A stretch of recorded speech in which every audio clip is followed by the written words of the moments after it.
Hear ye, we come bearing a message from the Supreme One. You lesser species, prepare to hear the words of the Divine One who shall soon rule this land. Consider the privilege of hearing words from a Supreme Being. The message is as follows. I'm better than you, my shape up better, my car faster, my drip better, my clothes fit better, my hoes better, my tattoos better, I'm stronger than you. Welcome everyone to my humble abode. Grab a drink, make sure it's cold. We're talking about anime, new and old. Ladies and gentlemen, welcome to my anime lounge.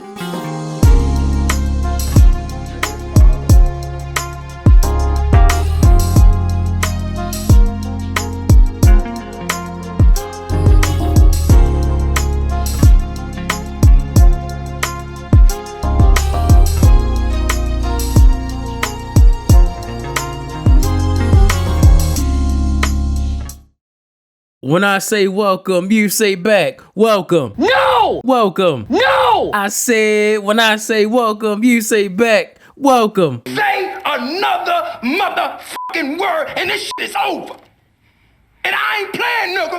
My bad, y'all. But welcome back to the lounge. Come on in and grab yourself a seat. Today, again, we are covering anime's best skeleton boy, the ruler, the emperor, the king, the one and only Ainz.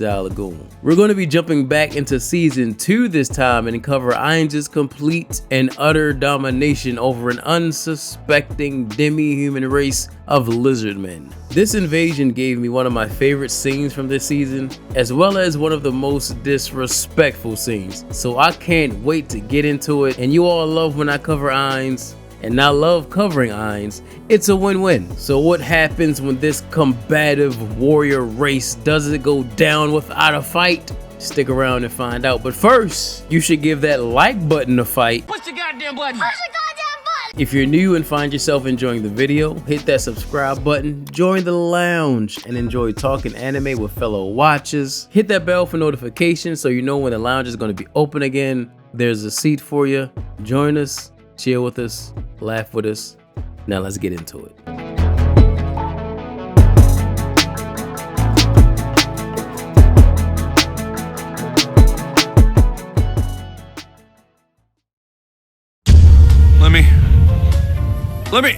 Let me set the stage for you here. So here's your obligatory spoiler warning because we are talking about season 2 for those who haven't seen it yet and are watching this and don't care about spoilers. So the start of this season focuses on Ainz's continual expansion of Nazerick, and he decided that he wants to add that Lizardman Kingdom DLC pack, and so he tasked one of his guardians, Coctius, with challenging the Lizardmen. However, he can only use the small, weak army of undead that Ainz summoned for him to do so. It's kind of Ainz's way of challenging him to think for himself and figure out a way to victory. We get introduced to the Lizardmen village, kingdom, area, whatever you want to call it. And everyone is just chilling, living lavish. They showing the kids playing in the river. And then immediately after showing the lizard children, this evil storm cloud pops up and announces the apocalypse for this land. That shit was terrifying. This cloud really showed up and said, I declare death upon you. You have 8 days to muster up whatever futile resistance you can. But 8 days is all you got before the army of the Great One arrives and destroys everything you know and love. Oh my God. everybody was confused as shit, looking up at this cloud like, What he say fuck me for? but the lizards weren't backing down. They said if it's smoke they want, we shall humbly oblige. And so the next few episodes is actually spent showing the lizardmen gather their forces and strategize. We got Zariusu and Shasaur. Bro, I forgot how to say their names. I'm so sorry. The Shasha brothers. I'ma just call them the Shasha brothers. Zimboru, he's a tanky lizard, and Krush Lulu. She ends up with Zariusu. They have a thing. That'll be important to the disrespect later. Those are the only names that need to be mentioned from the lizardmen because, spoiler alert, Everyone dies! So they gathered up the lizard tribes, formed an army and a strategy, and began their stand against the small undead army that Cactius is leading. And they start going to war. They were using the terrain to their advantage, setting traps and shit. They were out. Bro, they were throwing blows out there. Shit was getting hectic, and Cactius was like, oh shit. I kinda underestimated these Lizardmen. He had to call up the homie Dimmerg and was like, yo, you see this shit? What you think I need to be doing? These lizards out here fighting like they in a tournament of power. And the Lizardmen were talking all kind of crazy too, just a little bit. Talking about, damn, where their leader at? Ain't no structure to their attack. Yo, this kinda easy. We don't even need to send our elite unit out there yet. So Cactius decides it's time to send in his Lich general. And the Lich immediately shows up like, I'm better than you, my shape up better, my car faster, my drip better, my clothes fit better, my hoes better, my tattoos better, I'm stronger than you. He started talking to them like Frieza landing on the planet of Saiyans. I am the elder Lich that serves the Great One, you filthy monkeys. What? Bow down, and I may grant you mercy as I ascertain his victory. Oh, ho, ho, ho, ho, ho.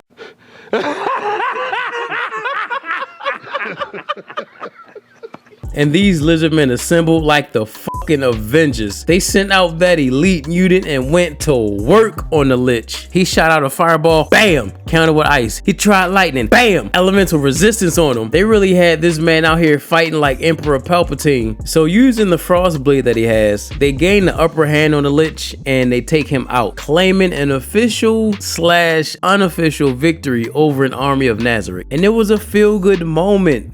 Through the perspective of the Lizardmen, they thwarted off an invasion of undead and survived to see another day. But as the viewer, we know the truth. They just beat up the Cybermen. They still gotta deal with Lord Frieza and the Ginyu Force and Vegeta and Nappa. You feel me? You smell me? They just fought the help. So Cactius decides to take his L back to Ainz, but Ainz just asks him, what did you learn from this experience? Ainz just wanted him to learn something from all of this.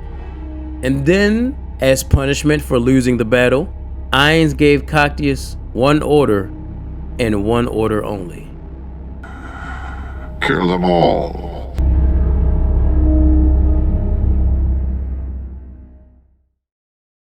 Out in the streets, they call it murder.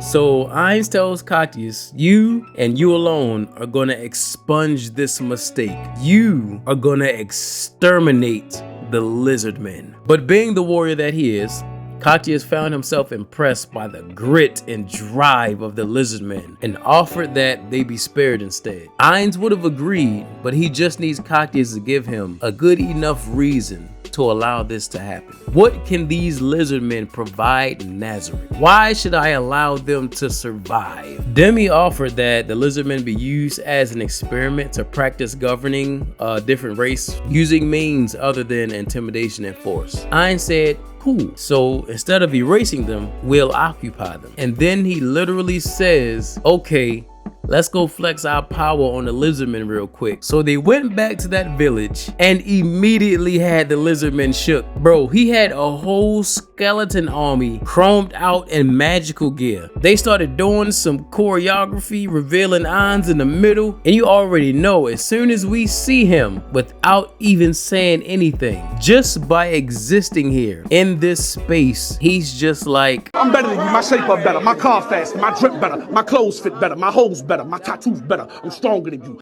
He steps up, freezes up their entire lake, and gave everyone their frostbite. Disrespectful. Then he has this gargantuan titan golem show up solely for the purpose of throwing a big ass chunk of land in the middle of the frozen lake so he can have somewhere to sit. He then has his army of skeletons stack up on top of each other, forming stairs atop the chunk of land so he can then proceed to climb. And then he has his throne teleported right behind him as he goes to sit down. It's the most baller shit ever! Can you imagine you out standing somewhere and when you go to sit, a throne just appears behind you? Crazy. So Ainz and the gang are here, and he needs the Lizardmen to send down a representative. Bring me y'all's leader. And so the Shasha brothers stepped up, and then, oh my god, they really tried to talk to Ainz while looking at him in his eyes while standing up like y'all equals? Who the f you think you talking to? They really tried to address the sorcerer, supreme, extravagant, omnipotent, legendary, pimp, pirate king, Saiyan Hokage, Lord Bone Daddy Ainz out of posture. They must not have got the memo, so Demi had to let them know, y'all better bow your fucking heads before addressing the Supreme One. What y'all thought this was? After making them bow their heads, Ainz was like, okay, now we talk. Then he really started to rock their world. This man said, I appreciate y'all for assisting in my little experiment. Hey yo, what the Bro, imagine you and your village just fought your hearts out, was putting your lives on the line, using all your strongest warriors, just for someone to show up and say, thank you for helping with my little experiment. Then Ainz informs them that they will fall under his rule. He says, since y'all technically did claim a victory over us, I'm gonna give y'all another chance to fight for your freedom. In 4 hours, one of my men by himself will attack, and should you prevail against him, you have my word that I will never bother you all again. I'm a man of my word. They tried to surrender immediately, and Ainz was just like, nah, you're gonna fight and have a good time, right?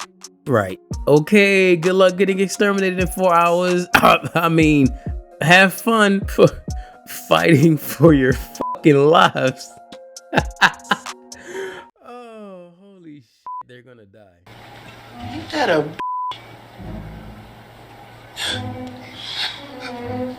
we gonna die, yo. So the Lizardmen have their final meeting, deciding that they're basically going to be used as an example. So they only need their strongest to step up and basically be sacrificed, because there's no need for everyone to get annihilated. And so we arrive.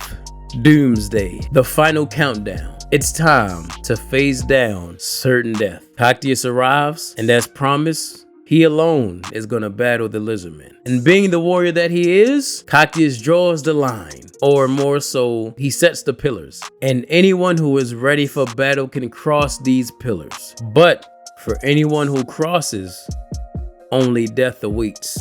Steel your resolve, warriors, and step forward. It is time for your final battle.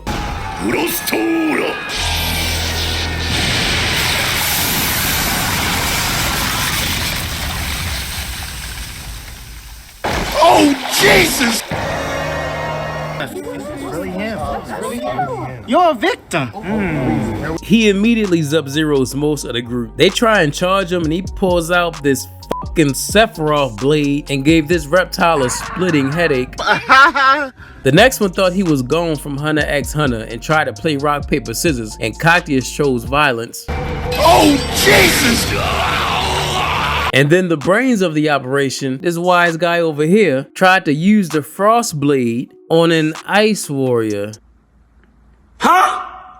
This man literally has ice pops growing out of his back. And you try to, bro, that's like throwing pebbles at Onyx. So one by one they fall, and it comes down to the Shasha brothers. And Cactius, again, being the warrior that he is, disrespectfully enough, tells them, you know, normally I would face you with weapons in each hand, but unfortunately, y'all are just not strong enough for me to actually try. Dynamite, disco, Danny, devastate. That's right. He took a page right out of Lord Ainz's book and said, I'm better than you, my shape up better, my car faster, my drip better, my clothes fit better, my hoes better, my tattoos better, I'm stronger than you. And thus proceeds to send them to The upper room with Jesus.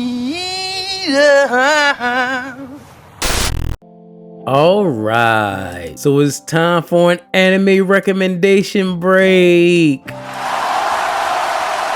It's a spot in the video where I throw out a random new or old show I've seen that I would recommend people to check out if it sounds appealing to them. And so this anime recommendation break is brought to you by Love After World Domination. This was easily one of the most refreshing anime that came out in 2022. It's not too often that we get a Romeo and Juliet style romance comedy with a bit of action sprinkled in, and it's even less often that we get a Romeo and Juliet meets the Power Rangers style of anime either. The show follows the leader of the Gelato 5, Red Gelato Fudao Akawa? I ain't even gonna lie, I'm not even gonna try and butcher his name, but he's the leader of the Gelato 5, the Red Ranger, the Red Gelato. A group of heroes dedicated to serving justice, and also we have Desumi Magara, aka the Reaper Princess, one of the leaders of Gecko, an evil society dedicated to world dominance. The two develop a romance that must be kept hidden from their comrades because they're rivals, enemies, opposition if you will.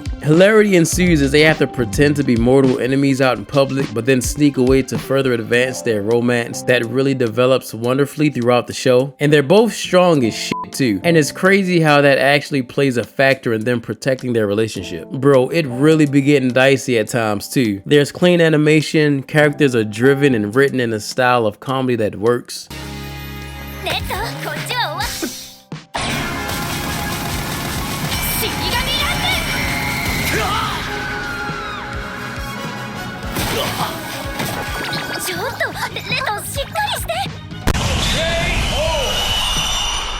A great story, it's well paced, a very fun watch. Now back to your regularly scheduled program.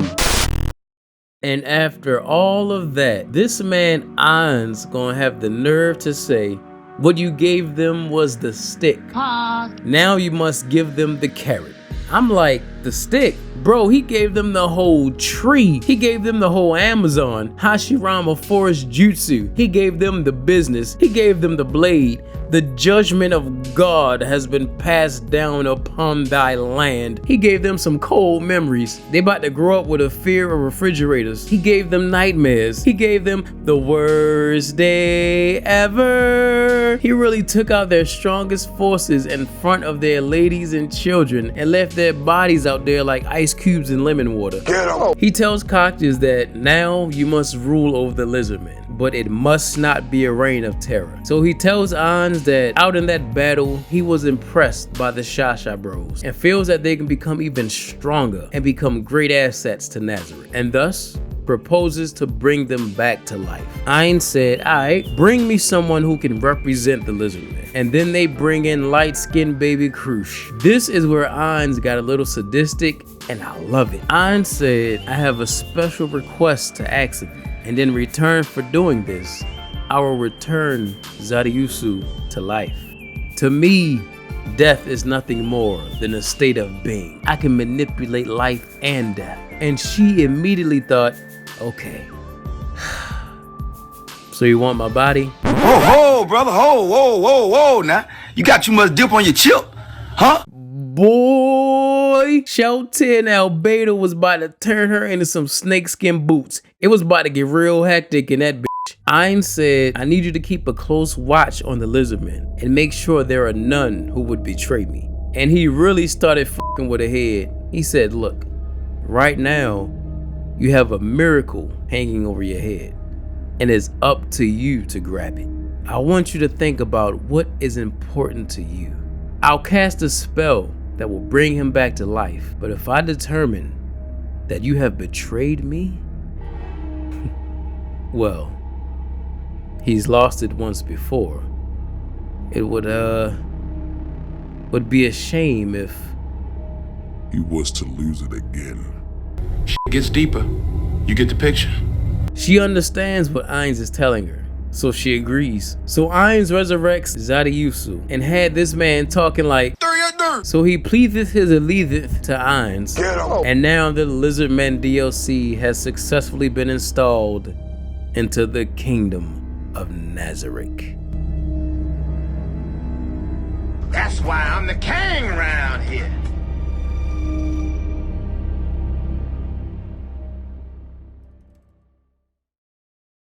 The invasion of the Lizardmen kingdom was easily one of the most disrespectful moments from season 2, and the way they constructed it made it even more impactful. They established the characters, they actually put the viewer in the perspective of the Lizardmen. So when that first initial attack happens and you see them fighting their hearts out, struggling against this low-level army of undead, you low-key rooting for them to make it out. And then when they get that victory, you're like, good job. But at the same time, you're like, oh shit. Because we as a viewer, we know that what they just fought against, it's nothing, nigga, it's nothing. It's nothing, nigga. Nigga, it's nothing. it was one of those instances where the audience knowing something that the characters in the story don't really enhance the disrespect. We knew what Nazerick was capable of, but they didn't. So when Ainz showed up to the Lizardmen for the first time, they were like, yeah, we lost this one, y'all. We might as well be pieces of shit from where they stand. And I loved every bit of it. They really flexed their power, had Cactia solo their entire kingdom, and then put them under the rule of the man who annihilated them. And it didn't even stop there. This man Ainz resurrected their warriors and was like, welcome back. The guy that killed you, yeah, he's your master now. I love the Nazerick disrespect. It's almost as disrespectful as when Ainz soloed a war against the whole empire just to show him he's not to be fucked with. That might be a crazy lounge episode to do later, huh? You want it, I got it. If I ain't got them to get it, so get it while the getting's good. And with that, we end another Ainz edition of the lounge. What are some of your favorite disrespectful moments from Overlord or any other anime out there? Let me know down in the comments below. Hit that subscribe button if you enjoyed the video. Join the lounge, grab yourself a seat, share with your friends or anyone who loves anime like us. Tell your friends about me. I appreciate you all for watching. Thanks for coming in. And as we always do when we close out, let's all raise a glass in the air. Here's to anime. Alright, I gave him 4 hours. Let's see what they doing to prepare. Holy Jesus. Having sex.